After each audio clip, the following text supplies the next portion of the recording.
Welcome to the Thinking Practitioner podcast. A podcast where we dig into the fascinating issues, conditions, and quandaries in the massage and manual therapy world today. I'm Whitney Lowe. And I'm Tel Luca. Welcome to the Thinking Practitioner. And welcome, everyone, where the Thinking Practitioner podcast is proudly supported by ABMP, the Associated Bodywork and Massage Professionals, the premier association for dedicated massage and bodywork professionals like you. When you join ABMP, you're not just getting industry-leading liability insurance, but you're getting practical resources designed to support your career, from free top-tier continuing education and quick reference apps like Pocket Pathology and 5-Minute Muscles. ABMP equips you with the tools you need to succeed and grow your practice. And ABMP is committed to elevating the profession with expert voices, fresh perspectives, and invaluable insights through their CE courses, the ABMP podcast, and Massage and Bodywork magazine, featuring industry leaders like my co-host Tel Luca and myself. And Thinking Practitioner listeners like you can get exclusive savings on ABMP membership at abmp.com/thinking. So join the best and expect more from your professional association.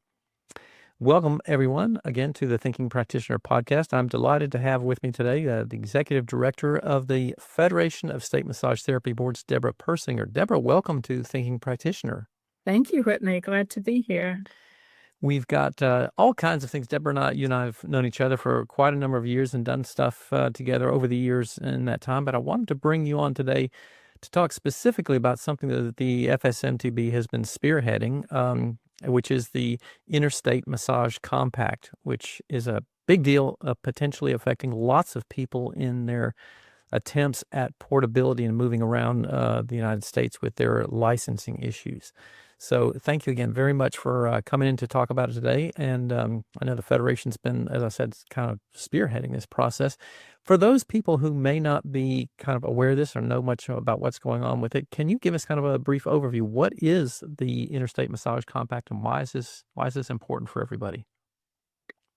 Yeah, so essentially a compact, this is for professional licensing, is an agreement, a legal agreement between states or territories in the United States that practitioners who are eligible to practice in one state under their license can also practice in multiple other states. So a compact license would be legal permission for a licensed massage therapist to practice in multiple states, hence the multi-state license. Yeah. And it would prevent therapists from having to, if they're on the move, having to buy and meet the requirements for a license in 4 other states. This way they can just do the one.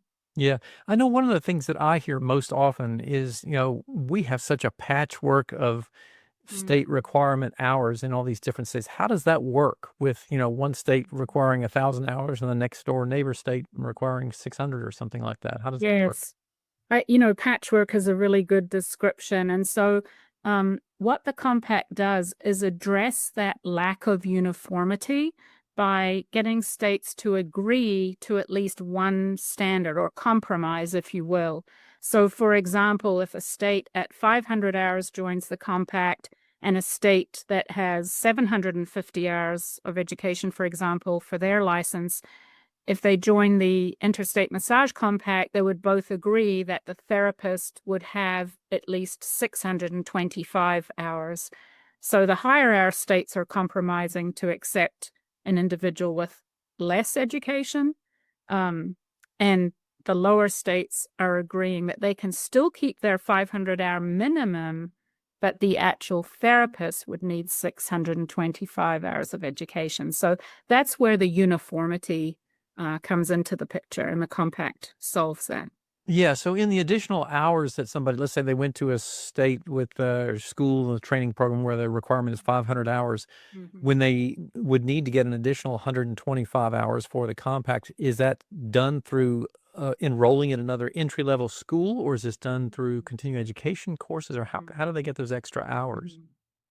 So it's not delineated, but the intention is that continuing education would qualify. So if somebody truly did only have 500 hours of education, they could take continuing it, 100 next to 125 of that, they certainly do not need to go back and find a school that's a 625-hour program. Mhm. But Whitney, what we know is that even though the regulatory minimum standard is 500 hours of education, about 80% of the schools are teaching way more than the 500 hours. So that's Yeah. a minimum, but for the vast majority of massage therapy schools are already teaching exceeding that minimum anyway. Yeah. I know there's been a lot of kind of debate back and forth across the profession with this issue around the number of hours. How did the compact kind of settle in on that 625 number? Yeah. So really, it's the only empirically based evidence that this profession has. And it originated from people may be familiar with what's referred to as the ELAP, which is the acronym for Entry Level Analysis Project. And that was a project undertaken by the 7 national massage organizations to establish what actually constitutes a baseline entry-level massage therapy education. So it was both quantitative and quantitative data, and the consensus was reached through a really hardworking, diligent task force that included public comment or feedback from the profession, and that's where the 625-hour recommendation came from. Again, as a minimum number of hours for entry-level education. Yeah.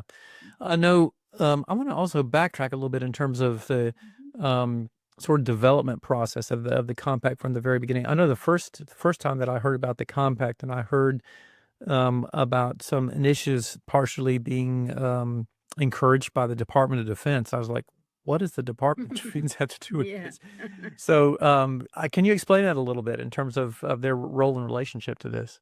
Yeah, so that is because the Department of Defense has a whole sub-department that supports military families.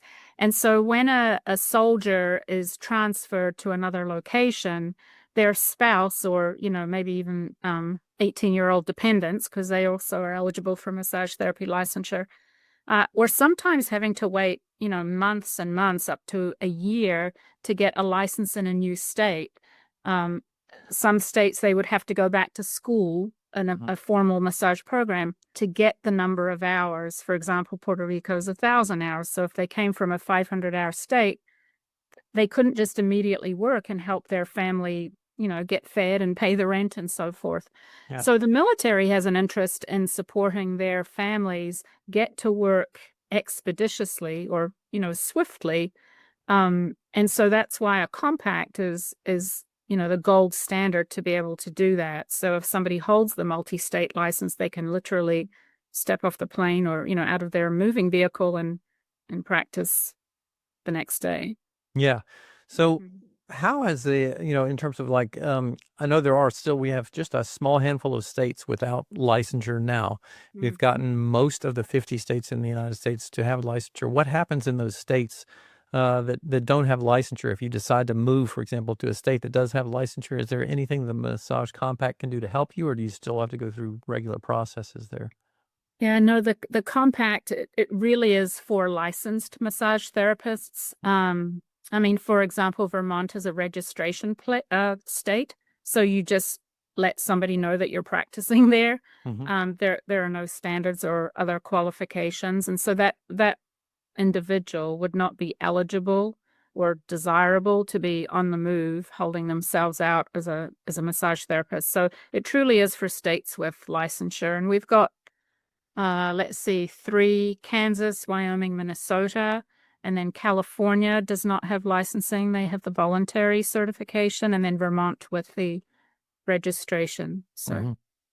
Yeah, and I would imagine too that I hadn't really thought about this a great deal, but people who are in cities or locales that are in border regions, like maybe you are from Kansas, and like there's Kansas City is Missouri? right Yeah. on the border, Mhm. and so you might have an issue living in one state and working in another, or something like that, where Yes. that might be a licensure Mhm. issue. I'm assuming that's something else that the compact would be very helpful in Yes. addressing.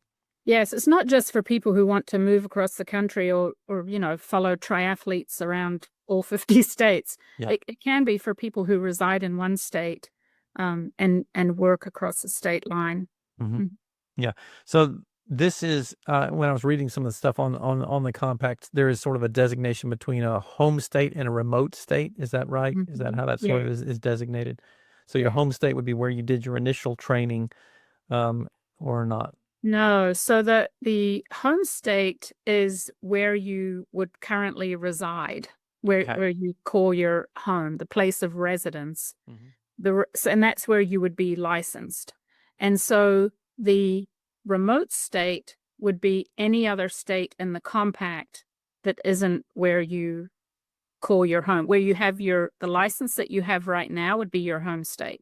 Yeah. Now, if you move across the nation and, buy a house there, you can redeclare where your home is. But you need that initial licensing as a massage therapist in order to be eligible to apply for the multi-state. Yeah. Okay. Yeah, it's not one or the other. It'll be your home state license of origin plus a multi-state. If you choose to get it, a multi-state license is not for everybody. Yeah, so this would be a volunteer program, obviously. Absolutely. Yeah. It's kind of like, for those who travel, like the TSA pre-check, everybody can still get to the destination going through whatever line they want to and take their shoes off. But this is like a fast track. You already hold the license, you meet the requirements. You don't need to meet requirements for 5, 10, 15 other states. You've got the multi-state, you're good to go. Yeah. So would this be something that would be implemented at the time of initial licensure, or would this still be something like a separate process? Like I just got my license, but I'm also possibly going to be moving. So then I apply to get the compact or the interstate license. It's hard to say because our compact is not in existence yet. So the commission hasn't, given timelines. But based on other professional licensing compacts, people could apply for them at the same time. I know more than 30% of licenses in medicine now are just the multi-state. So really? Okay. Yeah. So, I mean, you and I have had long discussions about this, of just the incredible difficulty of trying to get some degree of standardization across educational requirements in this field for decades now. I mean, this could really be a big move in that direction. I am curious to hear, how has the reception been from different states who would have to change their sort of perception about the necessary hours? Like if you've got a state where they have a mandated 750 hours, what's been the feedback in terms of them feeling okay about going to 625 for the multi-state compact license?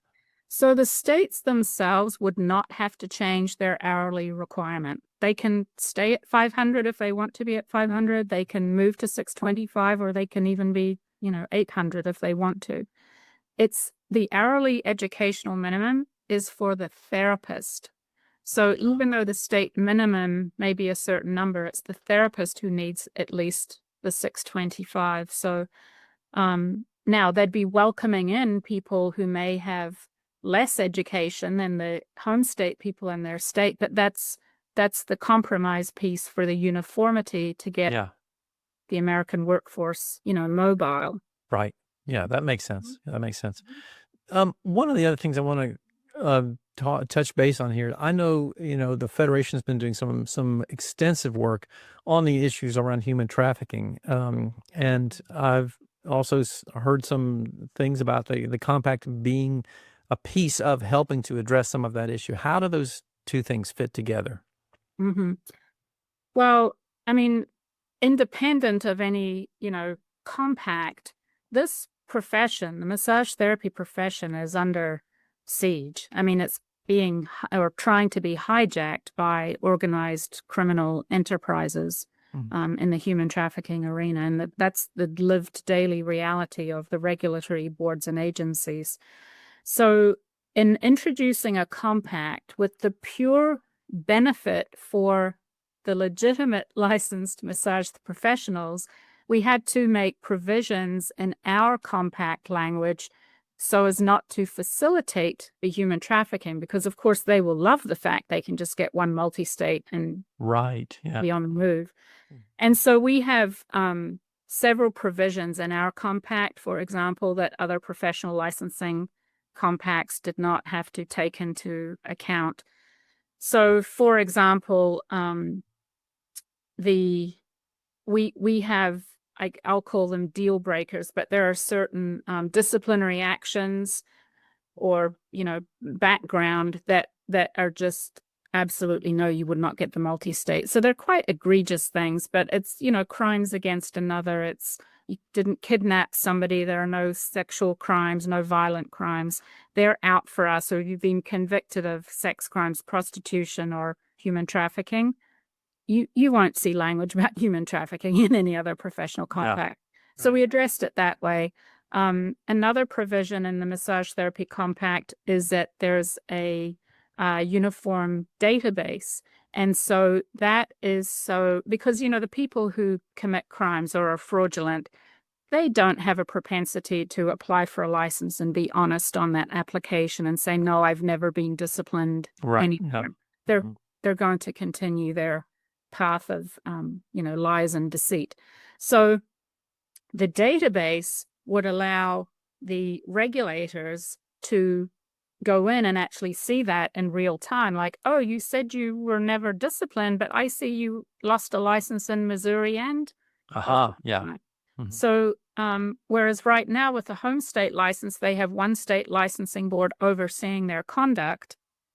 Then there'll be at least 7, because you need a minimum of 7 for the compact, at least 7, and then ultimately, hopefully, the whole nation overseeing these individuals and having access. Mm-hmm. I remember back, probably when we first met,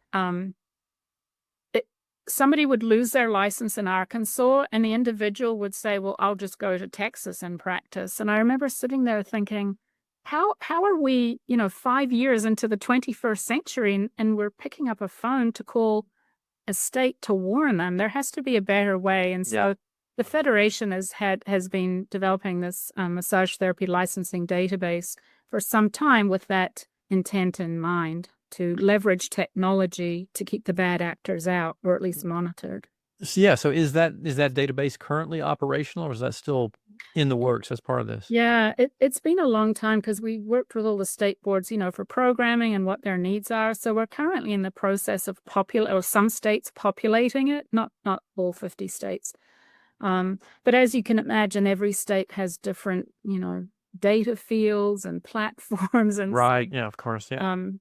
Yeah. So anyway, but it is available and ready, and was primed to be ready for the compact should the commission opt to use the National Massage Therapy Licensing Database. Yeah.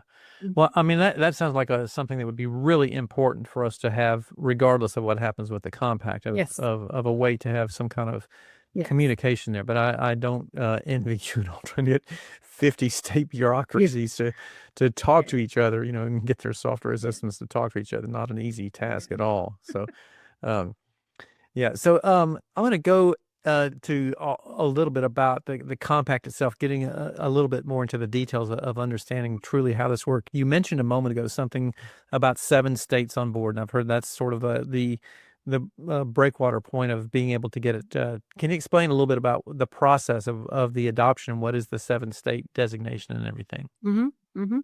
So, I mean, I guess maybe technically you just need 2 states for people to 2 states to have an agreement, but 7 was the minimum out of 50, plus the territories in the District of Columbia that this profession decided was the minimum needed to stand up the compact. And then, some states are just late adopters, so they can certainly join at any time thereafter. But in order to form the commission, they wanted 7 commissioners, and that would be 1 representative from each of the states that adopted the compact. So at this moment, at this time, we have 5 states that have adopted, and we need 2 more, and then we'll be underway. And the licensees in those 5 states will be able to be eligible. They can apply then for those 5 states, and then as more states are added on, and they'll be eligible to work in those additional states. Yeah.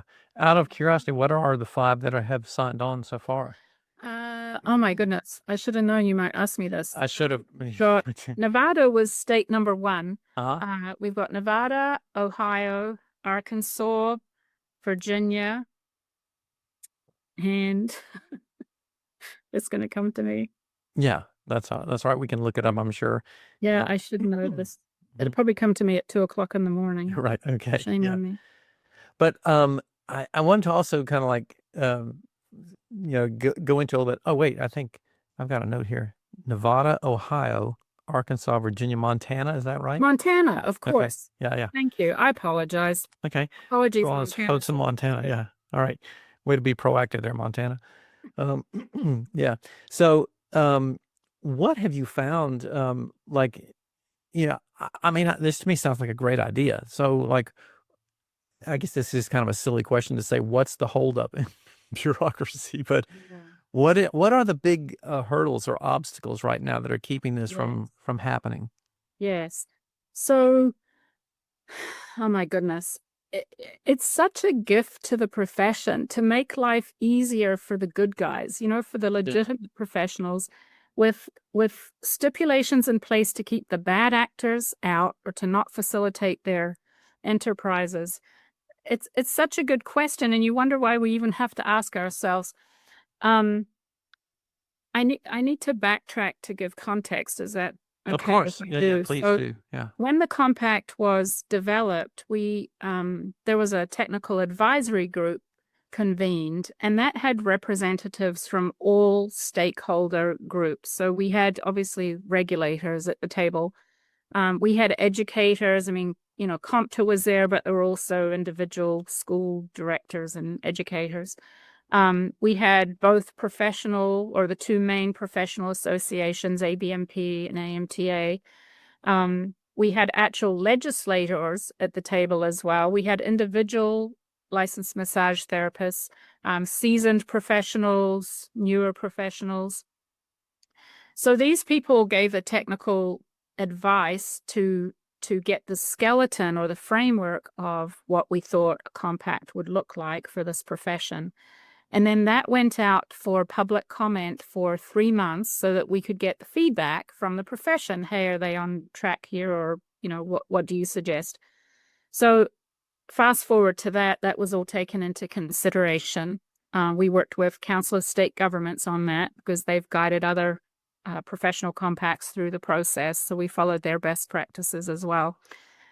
We were able to reach consensus. We explored every angle, every which way upside down. We adjudicated, ethically, like which populations might be disadvantaged by these decisions, which would be advantaged.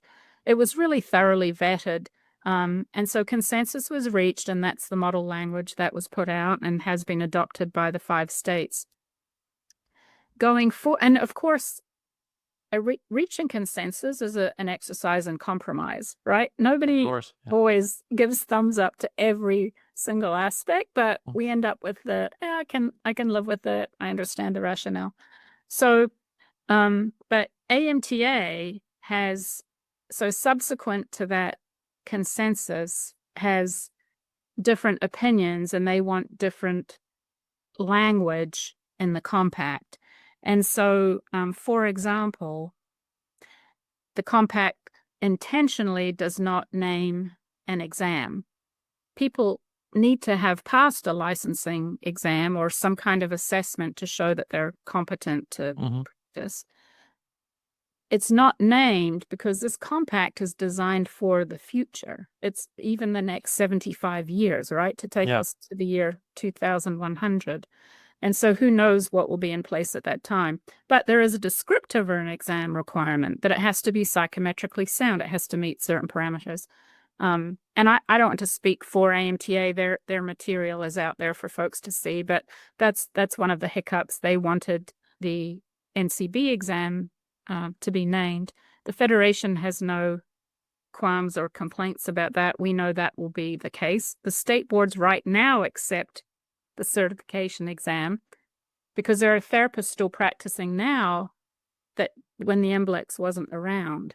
So it's like a no-brainer. But just out of curiosity, do you remember or know what the number is now of the states that are still using the national certification exam as a licensure exam? Well, it's a historical acceptance. Yeah. So, I mean, all the ones that did before still do today. Nobody's not accepting it. But, I mean, we've there's been over 260,000 people who have taken the MBLEX. Mm-hmm. So the majority of LMTs in this country have the MBLEX. And so that's why there's a provision or substantially equivalent so that anybody prior to, I think it was 2014 that NCBTMB stopped Mm-hmm. or got out of the licensing area to focus on certification. And that we're grateful for that foresight and wisdom that they had. But of course, all those therapists prior to NCB stopping giving that exam would be accommodated. They can get a license right now. Yeah. But the commission doesn't exist to validate that, but that will be accommodated in rule. So that's one. And AMTA and FSMTB came out with a public statement saying that's what the intention is, but we're not the commission, so we can't make premature pronouncements. Another sticking point is that they want anybody who's held a license for 2 years be eligible for the multi-state. Well, under otherwise ordinary circumstances, that would be okay. But again, what we know is that there are many, many, many illegal people with a license. There's more than 20,000 illicit massage businesses in the United States. And so this is not even practicing, but just holding a license. Even if there are 5 people at each of those 20,000 illicit massage businesses, that would be 100,000 people that would then be eligible to hold a multi-state license. And we are not trying to facilitate human trafficking. I don't think anybody has the intention to facilitate it, but that's a consequence we keep trying to say. If you have in statute that somebody with a license for 2 years is eligible for a compact license, then the commission would be forced to give them the multi-state. If you have it in rule, the commission could say, oh, Jane Doe went to a legitimate school, as a real massage therapist, you're green lighted for the multi-state. But in rule, they could say, oh, you went to a fraudulent diploma mill, you've been arrested. No, you don't get it. And that's the difference between the flexibility of rule versus mandating in statute, where the hands are tied of the regulatory community. So some revisions have been proposed. AMTA's, lobbying for them right now, actually. And the Federation has stated the reasons why. I think, it could be a law of unintended consequences, but it's just, it's a little distressing for us because we can predict how this is going to go. So Yeah, and I am kind of curious, like, how do we get 20,000 illegally licensed massage therapists? Like, how did that happen? Yeah, it's many, many factors, Whitney, honestly. I probably spend more time working with law enforcement. This is not the day job I signed up for. Yeah, yeah. Initially, but they get a massage license even though they're not doing massage. And this is a $5 billion industry in the United States. So money speaks. Mhm. We federally protect or copyright our exam, the content.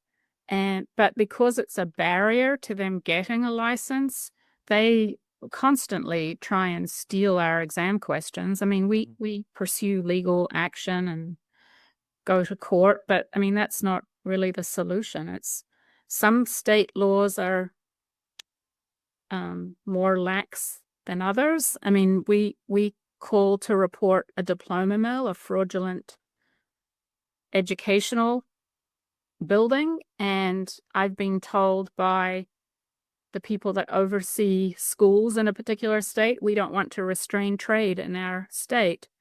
So, you'd think that Even if it's a diploma mill, they don't want to. yeah, even though we have evidence, and I know it's Wow. it's commerce, money talks. So, we're getting better, and the Federation has helped network this information so states understand the extent of it.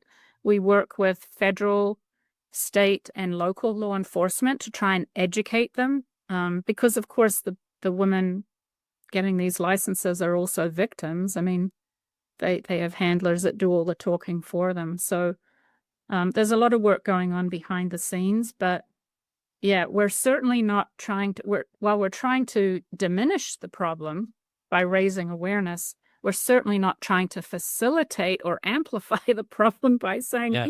here's a multi-state for you. Wow. Yeah. Because that could Yeah. easily be misused for Yes. that. Yeah. And all of process. the revisions, the Federation, the licensing boards are not opposed to. It's just that they belong in rule to give them the authority to screen out the bad actors. By putting it in statute, you don't have that.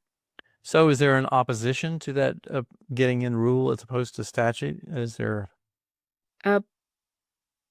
Apparently, because AMTA still thinks their way is the best way now. So, So are we at kind of a loggerheads, or do you see this as a potential kind of breakthrough process that we can get past to move ahead? Where are we currently? I mean, the Federation is just continuing to do what we believe is the right thing and fight not just for the public protection aspect, but honestly for the profession, so that you don't get absorbed or overridden by these bad actors. I mean, we have a method, we have a way. I'm a naive optimist, and so I continue to keep trying to educate and inform and help the profession understand what's at stake here, and hope that the leadership will come to terms and see each other's viewpoint and not really have the profession be the collateral damage. But yeah, right. So what would be sort of like the ideal next step process? Is that we would get some kind of agreement on what language gets changed in which portions of the agreement, or what would be sort of like the ideal scenario? In the ideal scenario, we already have. No language needs to be changed. Like I say, the existing compact that's already been adopted has the desirable language to help the regulators and help the profession and keep the bad actors out. So language doesn't need to be changed. All the concerns or issues absolutely will be addressed in rule. On that, we're on the same page. We all have the same goal. Yeah. So, and our hope is that, I mean, if you end up with two competing compacts, you don't have a compact. Yeah. Because we're professionals, will be, well, did you pick compact A or B? And then they can only move around in the A states, or it's just not good. Yeah, that seems to be like part of our, grappling with the issues around the potential around dual licensure in our field too. It's just like, it's super, super murky about trying to do something like that. Yeah. So what can the individual practitioner do who's maybe like, I think this is a good idea, I think we should do this? What kind of things can they do? Is there somebody they can contact, write to, or encourage to get this thing moving forward? I mean, there's several things, and many LMTs are already doing it. There's a survey of the profession they can participate in to have their voice heard. If they go, the website is massagecompact.org, and there's a survey where the LMTs can just tell us what they think. Like, do they need a license? Who are they affiliated with? We've had about 1,800 people respond, which is really fabulous in terms of survey responsiveness. And 98% of the profession agree with the original compact.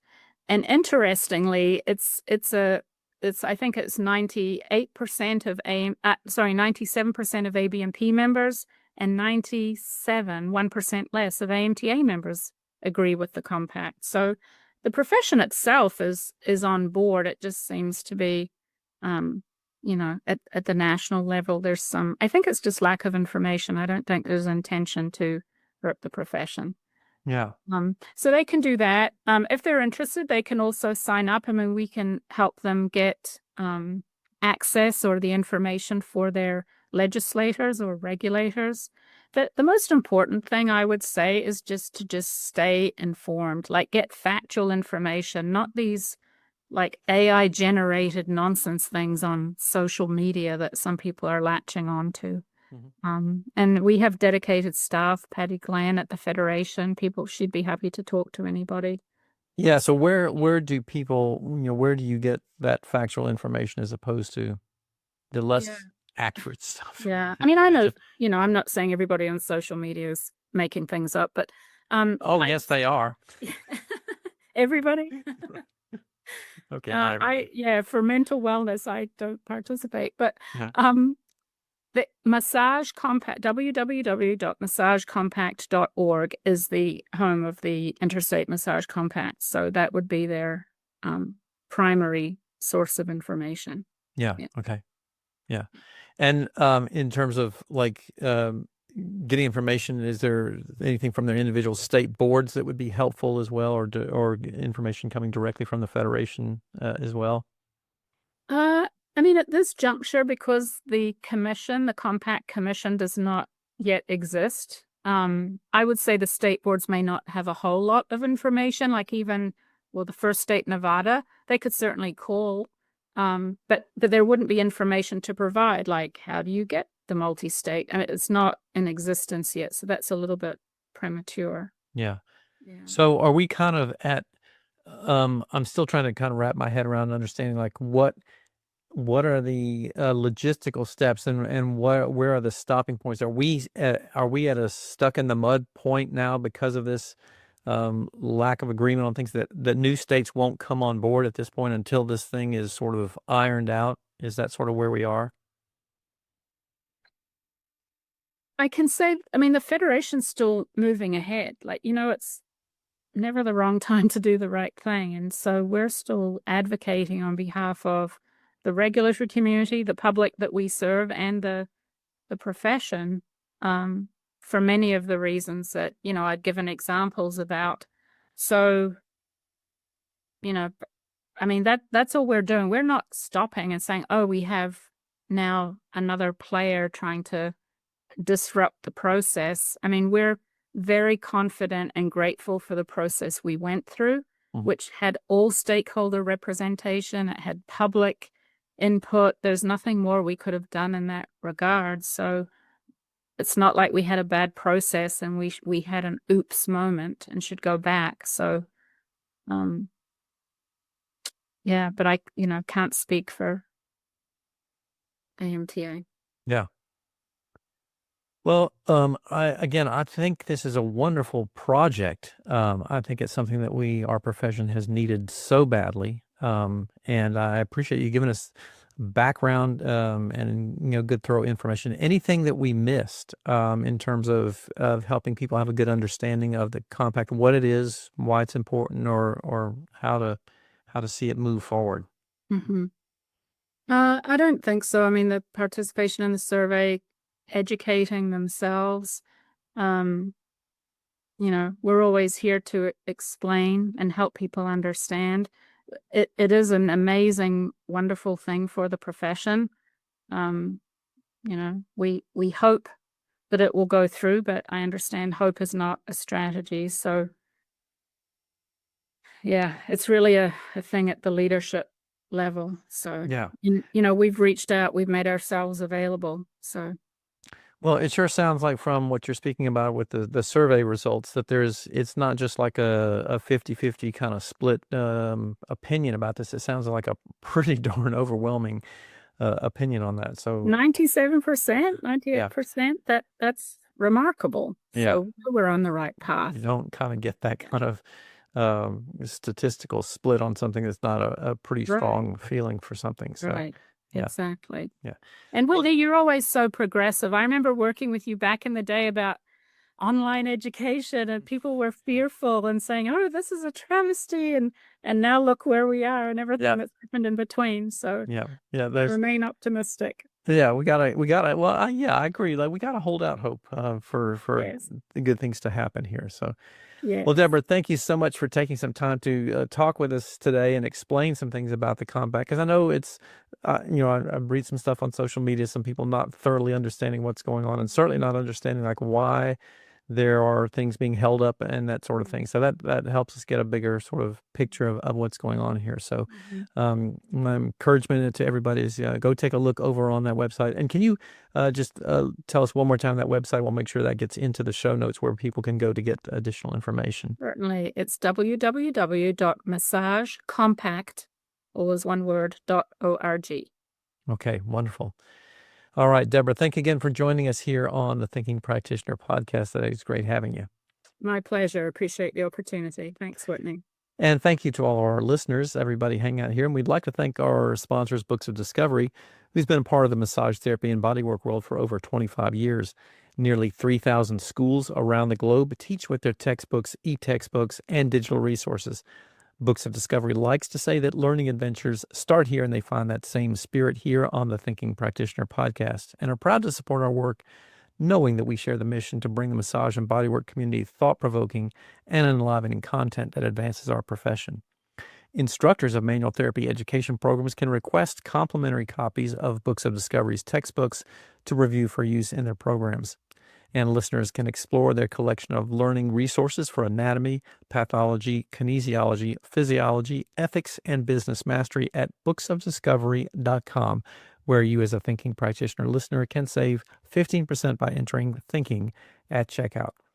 Thanks again one last time to all of our listeners. We appreciate you hanging out with us here today. And to our sponsors, you can stop by our sites for the video, show notes, transcripts, and any extras.